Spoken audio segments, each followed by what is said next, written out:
Mega ഫ്രാഞ്ചൈസിക്ക് എന്റെ ഒരു ശുപാർശയുടെ ഒന്നും ആവശ്യമില്ലല്ലോ. അടിപൊളിയായിരുന്നു, അടിപൊളി എക്സ്പീരിയൻസ്. എല്ലാ മാവൽ ഫാൻസിനും ഭയങ്കര ട്രീറ്റാ. ഒരുപാട് ട്രിബ്യൂട്ട്സ്, ഒരുപാട് മാവലിന്റെ പല സിനിമകളുടെ, എക്സ്മെന്റെയും ഒക്കെ പല സിനിമകളുടെ ട്രിബ്യൂട്ട് നമുക്ക് കിട്ടുന്നുണ്ട്. ഇടയ്ക്കിടയ്ക്ക് ഓരോ ക്യാമിയോസ് വരുന്നുണ്ട്, ഭയങ്കര എക്സൈറ്റിംഗ് ആയിട്ടുള്ളതാ. പിന്നെ നിങ്ങൾ മാവലിന്റെ ഗ്രോത്തിനനുസരിച്ച് ഇപ്പൊ ഇൻഫിനിറ്റി വാർ, എൻ ഗെയിം അങ്ങനത്തെ സിനിമകൾ ഇൻസ്പയർഡ് ആയിട്ട് അതിനുശേഷം ഇറങ്ങുന്ന സിനിമകളിൽ ഡിസപ്പോയിന്റഡ് ആവുന്ന ഒരു പ്രവണത മാവൽ ഫാൻസിന്റെ അടുത്ത് കാണുന്നുണ്ട്. അങ്ങനെ ആവേണ്ട ആവശ്യമില്ല. അതായത് തനത് സിനിമകളെ അതിന്റേതായ സ്റ്റോറി ടെല്ലിങ്ങിന്റെ ആ ഒരു പ്രോസസ്സിൽ എടുത്താൽ മതി എന്ന് എനിക്ക് തോന്നുന്നത്. തീർച്ചയായും ഫാൻസിന് തൃപ്തി വരുന്ന പടമാണ്. തൃപ്തി തോന്നുന്നത്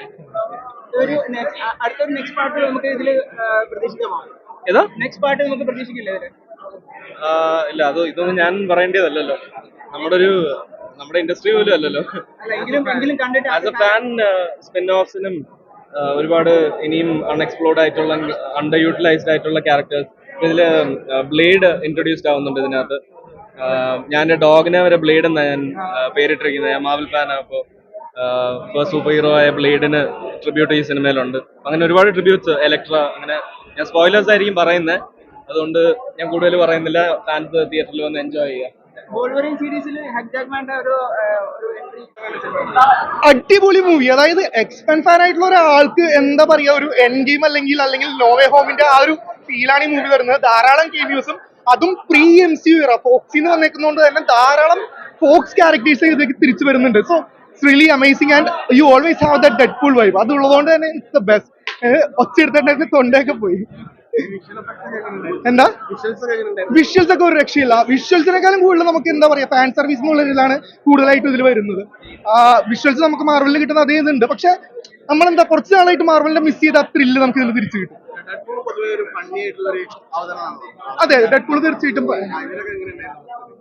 ഡെഡ്പൂളിന്റെ എന്താണ് ഫസ്റ്റ് സെക്കൻഡ് മൂവിയിൽ അല്ലെങ്കിൽ ഈവൻ കോമിക്സിൽ അല്ലെങ്കിൽ കാർട്ടൂണിൽ നിങ്ങൾ കണ്ടിട്ടുള്ള ഡെഡ്പൂൾ എന്നാണോ അത് നമുക്ക് ഇതിൽ തിരിച്ചു കിട്ടുന്നുണ്ട്.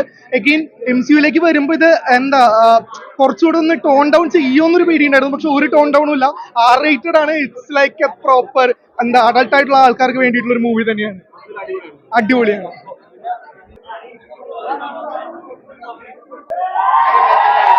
അടിപൊളിയായിരുന്നു. എന്ന് വെച്ച് കഴിഞ്ഞാൽ 2 hours നമ്മൾ ഫുൾ എൻഗേജിങ് ആയിരുന്നു. ഓരോ ക്യാമിയോ ക്യാരക്ടേഴ്സ് വരുമ്പോൾ നമ്മളിങ്ങനെ ഞെട്ടിരിക്കുകയോ ഇവരാണോ വരുന്നത് വെച്ചാൽ ഒട്ടും നമ്മൾ എക്സ്പെക്ട് ചെയ്തില്ല ഇവരൊക്കെ ആയിരിക്കും വരുന്നത്. അടിപൊളിയായിരുന്നു, ഫുള്ളി എൻഗേജിങ് ആയിരുന്നു.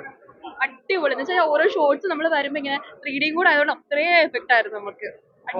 പൊളിപ്പടം, വർത്ത് വെയിറ്റ് എന്ന് പറയാം. വേണമെങ്കിൽ 2 hours ഫുള്ളി പാക്ഡ് ആണ്. ആക്ഷൻ ഉണ്ട്, ക്യാമിയോസ് ഉണ്ട്, ലോട്ട് ഓഫ് ക്യാമിയോസ് ഉണ്ട്, അതുപോലെ കോമഡീസ് ഉണ്ട്, റയൻ റെയ്നോൾഡ്സ് പക്ക. കോമഡി ഉണ്ട്, പക്ഷെ കോമഡി കറക്റ്റ് ആയിട്ട് മെച്യൂർ ആയിട്ട് ഹാൻഡിൽ ചെയ്തിട്ടുണ്ട്. ഒട്ടും ക്രിഞ്ച് തോന്നിയിട്ടുള്ള ഒരു സീനും ക്രിഞ്ച് തോന്നിയിട്ടില്ല. ഫുള്ളി പാക്കാണ്. പിന്നെ അതേപോലെ ക്യാമിയോസിനെ പറ്റി പറയാനുള്ള സ്പോയിലർ ആവും. പക്ഷെ ക്യാമിയോസ് ഉണ്ട്, വരുന്നവർക്ക് എന്തായാലും വേസ്റ്റ് ആവൂല, ടൈം വേസ്റ്റ് ആവൂല.